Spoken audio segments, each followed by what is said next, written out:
as time goes on and we're getting your Bad Chubs is blowing up, because that was the first one I remember really getting a lot of play. And I grew up in Maryland.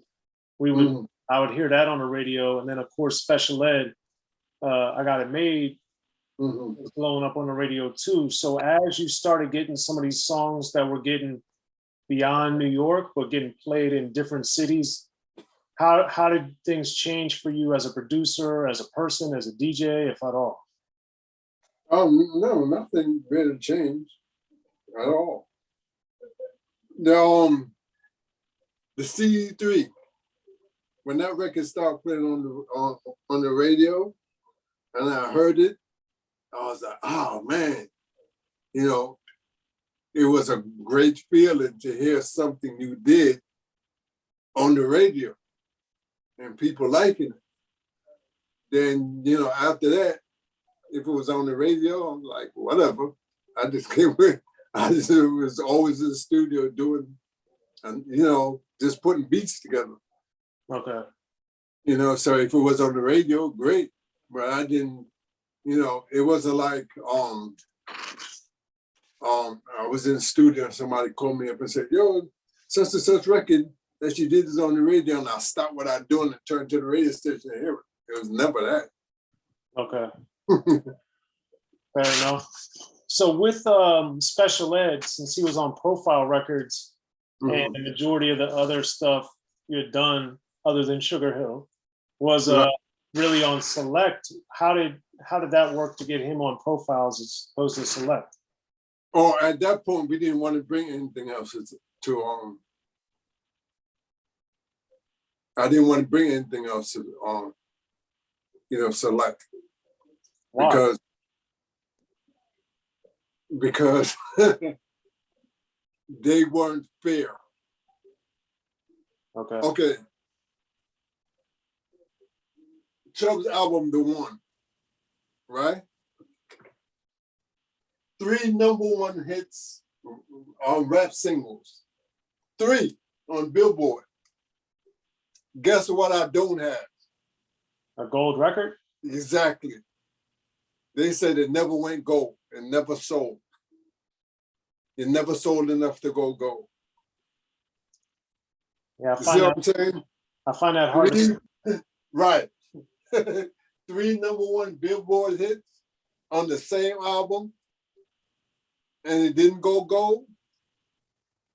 Same thing with Special Ed. After a while, The Youngest in Charge never went gold to this day. Right. It's always set up to 430 and stop. Wow. I don't have a plaque for Ed. I don't have a plaque for Chuck. That's crazy. But I thought I'd seen in Billboard or something, for some reason I thought I'd seen it back then that The One had gone gold. But so that's understandable. So now with Profile, how did they treat you differently, or did you just have carte blanche over there too with Special Ed's Youngest in Charge album? When I did Special Ed's demo, I gave it to True Blue. Because True Blue wanted to manage Special Ed and told him, yo, if we get you a deal, you can your manager. So Ed was like, okay. So they went shopping. They took it to Def Jam, and Russell wanted to buy the lyrics for Slick Rick. Wow. Wow. And we were having that. We wanted Ed as an artist. So we went to Def Jam. I think we went to Tommy Boy. We went to Sleeping Bag. We went to a few of these labels, and Profile was the only one that wanted to take a chance. Okay, so why did Slick Rick is an amazing writer? Why did Russell Simmons? I don't know. I think because, I don't know. The only reason I could come up with, which is still not a good reason, is that you know, and he's also a great storyteller. You know what I'm saying? So he figured the stories, the Slick Rick stories there. I don't know. But he wanted to buy the lyrics for Slick Rick. Okay. Now, Special Ed, youngest in charge, he made it when he was 15, 16. And no, it came out when he was 15. So he made it earlier? Yeah, we recorded it when he was 14. Okay. So that it took like a year for it to come. No, it took about a year for him to get the deal. Okay. We shopped it for about a year. That's crazy. And then did you, Special Ed told me when I've talked to him a few times that you helped him understand how to make a song with the breaks and chorus. Yeah, because I think I don't remember which 4 songs. It was one rap. It just kept going on and on. I was like, okay, we're going to use this part. You're going to rap here. We're going to stop. Hook. Another, I think it was like 16 bars or whatever the bars was. So I showed him about arrangement. Verse, hook, blah, blah, blah. Okay. Yeah, because he would have kept going. You know, because Ed is a battle rapper. Most of those rhymes are battle raps. Right. And then, too, I thought it was interesting because with I Got It Made, there's no chorus. No, they're not. But your band, I Got It Made. So how did you, as a producer, decide when to have a chorus and when to leave it just blank?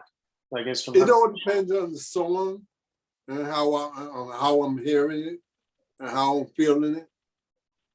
You know what I'm saying?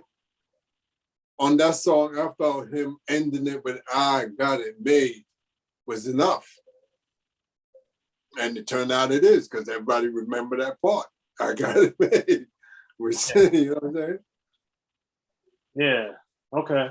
And then as you as a producer and as the music evolved getting into the 90s, like with the On the Magnificent and all these different songs where, and most of your songs, many of your songs, they're so sample driven. Mm-hmm. How, as we get into the 1990s, the end of 89, how did the sampling laws and clearing stuff, did that affect you a lot? Not at all? Did you care? The sampling law came in, I think, was 89? Yeah, it was around then, because that's when people started. Yeah, around 89. You know, I already did Ed's album. Okay. So the only person that came at us, they didn't come at us hard. They was like, yo, you know, obvious. You know what I'm saying? So, you know, we wasn't going to argue with that, which is I Got It Made on the Ripple. You know, so they're the only one that came at us, and we gave them their fair share of the, you know, of the publishing. And they were cool with that. But all the other songs on the album, and nobody came at us. Okay. So just using 2 examples, like your Bad Chubs, you got like the LL from I'm Bad, and right. And none of that was clear, and nobody came at us. And then, of course, with the Think About It, you got Rakim.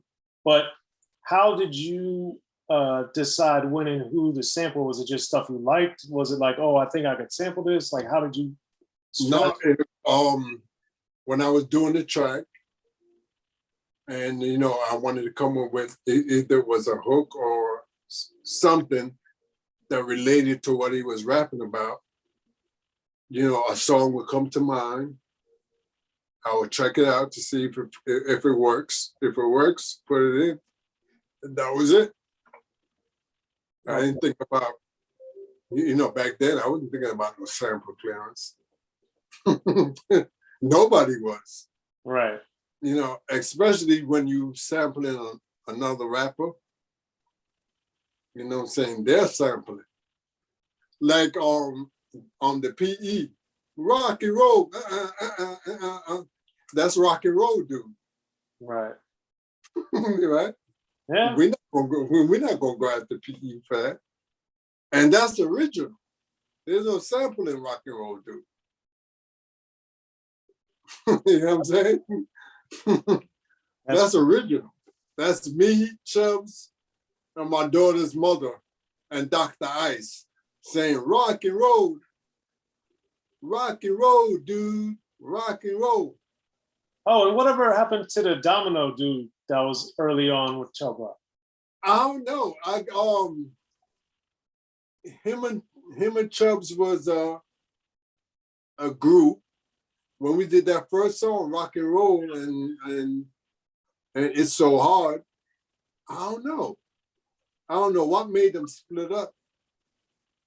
I mean, they still friends. They still cool. I'm still cool with Domino, but okay. I don't know what happened. Okay. So then, speaking of stuff, how did you get to work with Father MC on the Father's Day album? I was the kind of person. It's hard. I can't even explain it really. I used to always find myself at places, right? So for some reason, I found myself at Uptown Records, and I would always hang out there. I knew Andre Harrell. Puffy used to come to my basement when he was still an intern. And I used to just go to Uptown. And when you went to Uptown, at least for me, I just go there and just go in. You know what I'm saying? I didn't have to wait in the reception area and wait for Andre or Puffy to tell me to come in, come in, blah, blah. I was just there. So I ended up meeting Father MC, blah, blah, blah. He was putting an album together and they wanted me to do a song. So I did it. Okay. Same thing with Heavy D. I ended up knowing Heavy D. Heavy D and I really built our relationship because he's Jamaican. And now, so we used to always, trip out, speak our Jamaican language and all that to each other. And then he wanted me to do the remix to More Bounce.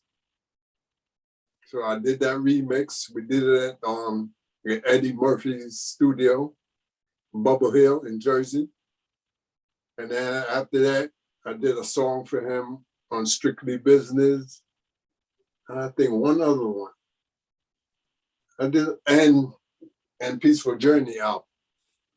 I Could Make You Go Ooh. Right. Well, and that because he asked me to do that. And here's something, this is one of the bad things about being in the music industry as a producer. When he did Peaceful Journey, he wanted to introduce another side of his rap flow. Because mostly all of his records were dance, it was always up there, club dance song. So he wanted to present something different. So I Could Make You Go Ooh, he wanted to be, on the first single by Andre, and because Teddy was the hot producer at the time, they went with, the one Teddy did. Right. Okay. And of course, Heavy went with it because Andre, his record label, they said, we need to go with this because Teddy's hot right now. The song is good, which it is. So. Okay. And the thing that I always thought was interesting or very unexpected at this time was to get some work with Candyman. So how did that happen? Because I don't remember how I even met Candyman. But he wanted me to do the song with him. I just did it because he asked me. I don't remember where I met him at though. That's sad. I guess it's age. Well, you also did a lot of work, so that's to be expected. I did a remix with Redhead Kingpin, the Love Thing. Be sure to check out the History of Gangster Rap by Soren Baker. He's official. History of Gangster Rap features exclusive interviews with Ice-T, Snoop Dogg, MC Ren, the D.O.C, and dozens of others. The History of Gangster Rap, a definitive look at how Los Angeles changed rap forever. In Los Angeles, the streets definitely set the tone of the hip-hop music. At 19, I got a $50,000 car. My whole angle always was, I'll be street, but I will always tell you the horrors that go along with this life. It would be penalties and casualties for just wearing the wrong color in somebody's neighborhood. And once gangster rap made it from the streets to the TV, the genre exploded. With Fab 5 on Yo MTV Raps with NWA. Yo MTV, it just catapulted us from being local heroes to national gangbang rappers. The History of Gangster Rap discusses it all from 1980 up till today. It's always gonna be shit happening in the streets. You know what I mean? So it's always gonna be something to talk about. The History of Gangster Rap in stores now.